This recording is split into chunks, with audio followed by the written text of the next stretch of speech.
So human resources service and all, the government of India also is talking of reaching the common man and basically stressing on citizen services, citizen-centric services. So since you've given us, the 2 or 3 points, I think overall when you see the scenario, we are definitely moving ahead. And I'm sure now politically and bureaucratically also there is a will which is slowly coming in. And we are now passing through a transition phase where some of the bureaucrats or the civil servants, or you can even say the staff in the government, whether central services, central secretariat or the state secretariat, these people, some of them are in a phase where they are at the 45 or 50 years of age, where they find it a little difficult to deal with the computers. And they are more comfortable in writing on a file. So I think once the transition phase is over and a new set of new generation of computer savvy or friendly or some computer comfortable employees come into the government and other sectors, definitely this will pick up. And one important thing which I found is that because of the lot of sometimes complaints, especially with the RTI, lot of complaints are being filed, people are asking for information, and questions coming up in assembly, public interest litigations coming up, people filing petitions in High Court, and officers also feel that running a regular file is much more safer than doing an online thing, because in the file everything is noted, the dates, everything, So little bit of transition has to take place. And then I think definitely we'll move ahead. Thank you. Thank you. Thank you, madam. Andhra Pradesh seems to be a different state. Because I always hear that all ministries are fighting with each other, but you seem to be agreeing. So this is something we must give credit to Andhra Pradesh, that both ministries are agreeing. Yeah. Thank you, sir. If you ask 3 regions, I will only give 3. Yeah, not more. The region is lifted in your e-gov. First, there has to be good governance before we talk of e-governance. E and U, A and Y can matter, maybe it doesn't matter to the citizen, but governance does matter. So we have to standardize the processes and procedures of governance before we talk of good governance or e-governance. Similarly, E of e-governance. If you remove V of e-gov, it becomes ego. It is the ego of different departments, different ministries, different layers, different technologies, different platforms, which is creating the bigger issue. I would not put it more bluntly because you are a master and you know. and you handle economics, so my own state is getting benefit from you, Orissa. So it's not question of not only governance, but ego within the government and outside the governance. And third, I would rather put it, the failure of bureaucracy to sell this as a sellable proposition. Whether civil society is demanding or not, citizen wants a good governance. It is the duty of people sitting in this side of the fence to perhaps create that will, and because this willpower is there, everybody wants to be a good governor, every minister wants to perform better, at least he is seen to be doing better than what his earlier predecessor was doing. In fact, one of the meeting, my chief minister said, all the chief ministers have done better than the previous chief ministers. All secretaries do better than their previous ones. All the collectors do better than their previous collectors. Every citizen gets worse service than in the next government. There could be some region. And is that region e-governance? Perhaps not.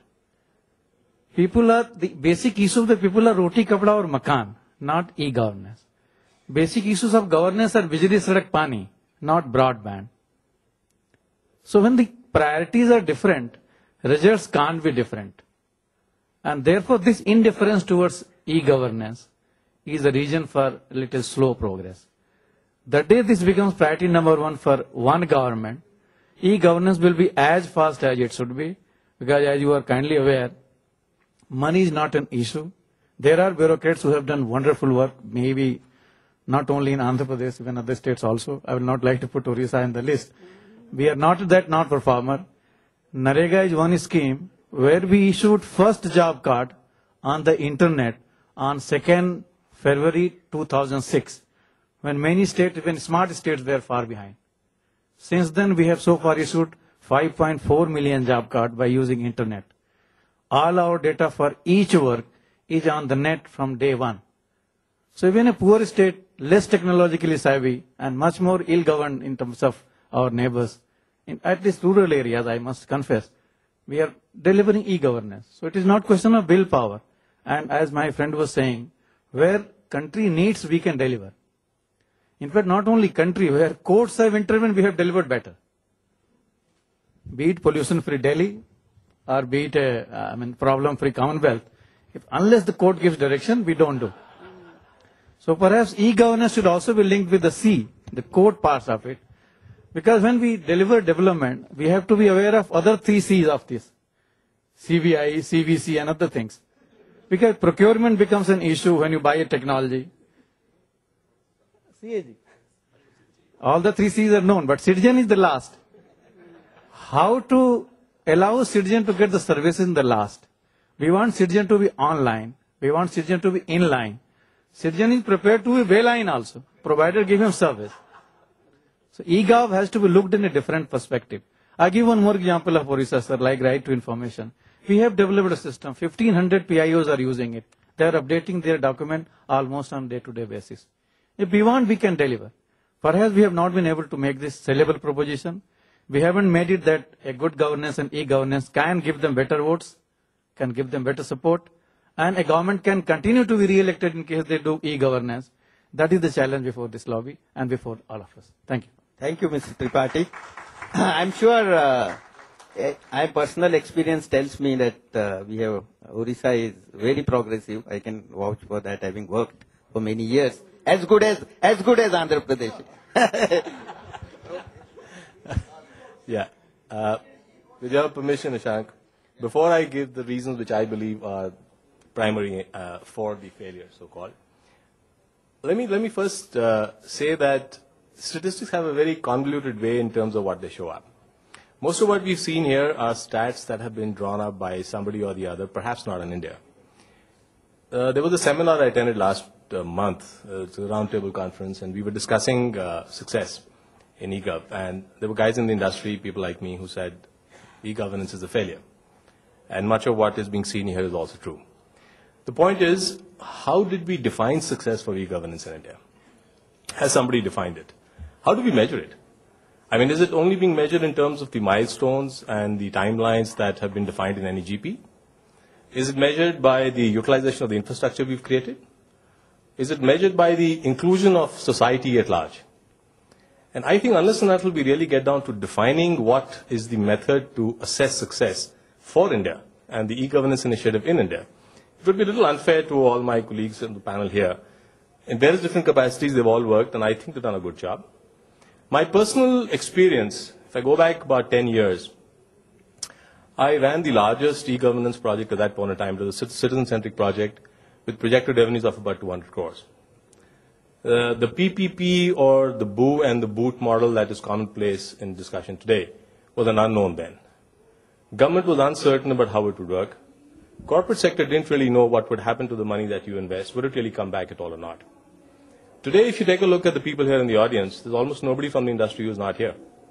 That itself shows that the IT industry of the country, which includes the bigwigs and also includes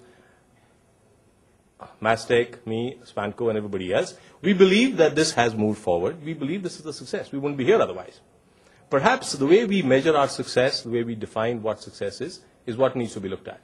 The term success and those stats there for the Indian e-governance initiative have to be different. And I think what we should do is work with the government to try and come out with a method to evaluate success and how it should be measured as far as India is concerned, and perhaps other developing countries like ours. The rules of the game are going to be slightly different. With that, I'll come back to the reasons of what I believe are primary. We're also running a project, which is the CSC project in Maharashtra. We've got the IT solution in place. We've got the team in place. Everything is going fine. What's actually missing is what has been mentioned by some of the speakers here, which is awareness. And this is a different kind of awareness. Most of the people in the village don't really know what this IT business is all about. How will it really benefit them?